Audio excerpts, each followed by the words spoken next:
Good morning to all traders. I hope you all had a nice weekend. I certainly did. I had some relaxing time, recharged my batteries, and I'm right now ready to get back in the markets.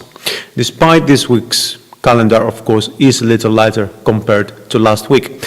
My name is Stavros Tusios. Welcome to the first Market Insights video for this week. Today, I'm going to talk about the US index and Dow Jones.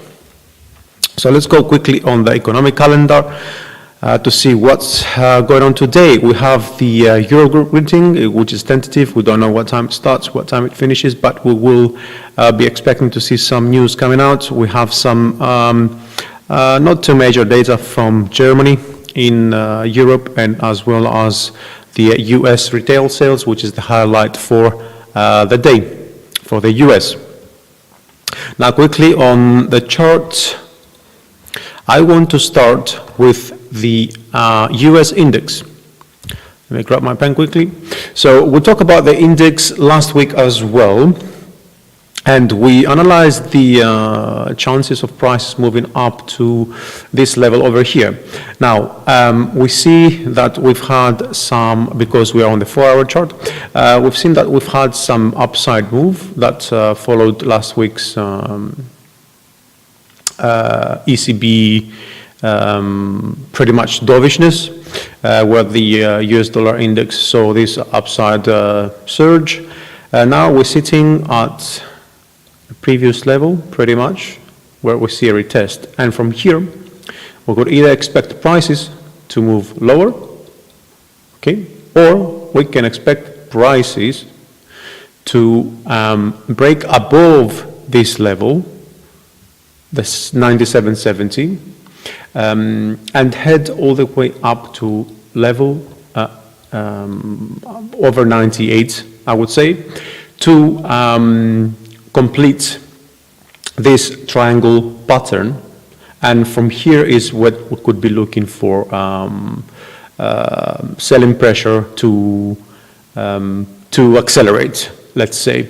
Now, in this scenario, of course, we would be expecting to see a false break as well over this area, above here, a false break.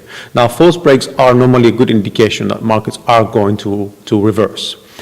Because we haven't seen prices breaking above this level, I am a little bit cautious as to whether these downside move that we have seen over the past few days, hours, I would say, probably most likely on Friday, means that the market has reversed. I wouldn't be surprised even if prices go back lower to the 97 before we see an upside move either to this resistance level or higher to the triangle pattern, to complete this triangle pattern pretty much.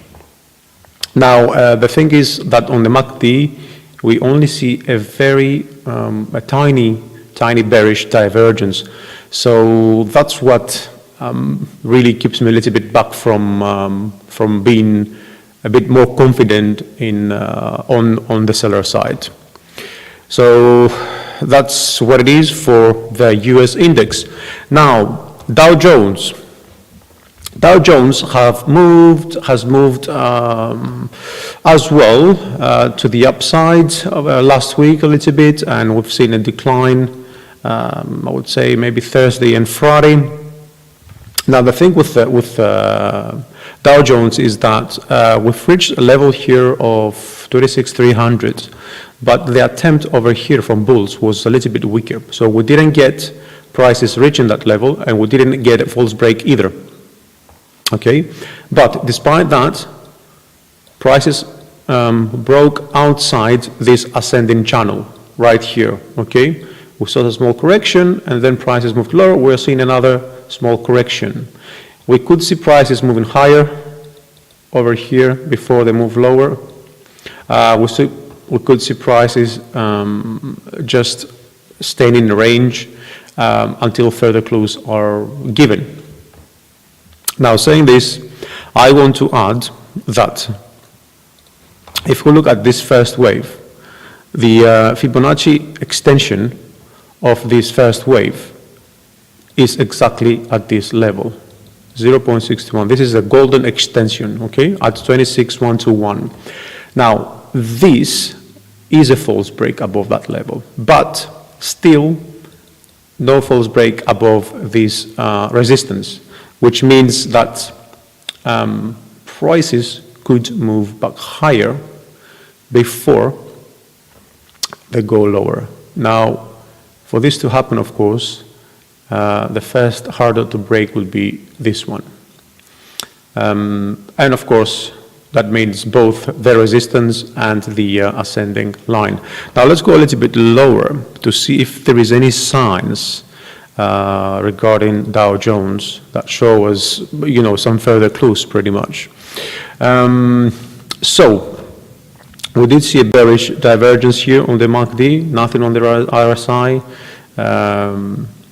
We've seen the break below this trend line, channel, call it whatever you want. And from here, we have reached the first, extension near 1.618 of this first small wave, near here. Now, this is one level we can focus at. This is another one. And of course, this is another one in case prices move a little bit higher. Now, because the divergence here wasn't strong enough, and from here to here, we don't really see much of bearish signs. We indeed see some bullish signs. There is good chances that prices, following this divergence, of course, bullish one, and on the RSI, prices move a little bit higher over here to 25,772 before we start seeing prices to move lower with a little bit more force. Now, are prices going to go higher? It's possible, either for another weak attempt over here below that level, or for a false break. Neither would be a surprise. Now, what we want to see though, and it's a likely scenario, is one second, let me just delete this quickly. Draw a trend line over here. Whoops, that was not the straight one. Draw a trend line over here. What we want to see from here is prices come over here, something like this, and then start moving lower. Now, this would give us the following scenario. It would create, potentially, a bearish divergence signal, both on the RSI, MACD, and against the prices.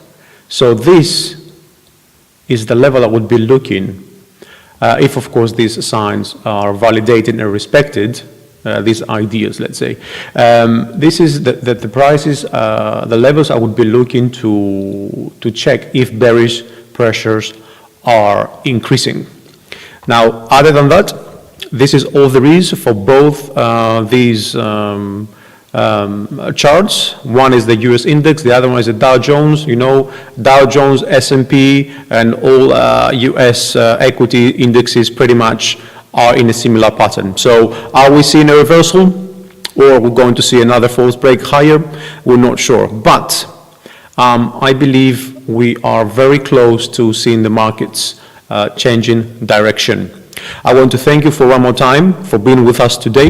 If you like our video, hit the share and like button, please, and don't forget to visit our blog where we'll cover the latest news, publish trading ideas, and provide you with all the necessary tools a trader needs, serving you responsible.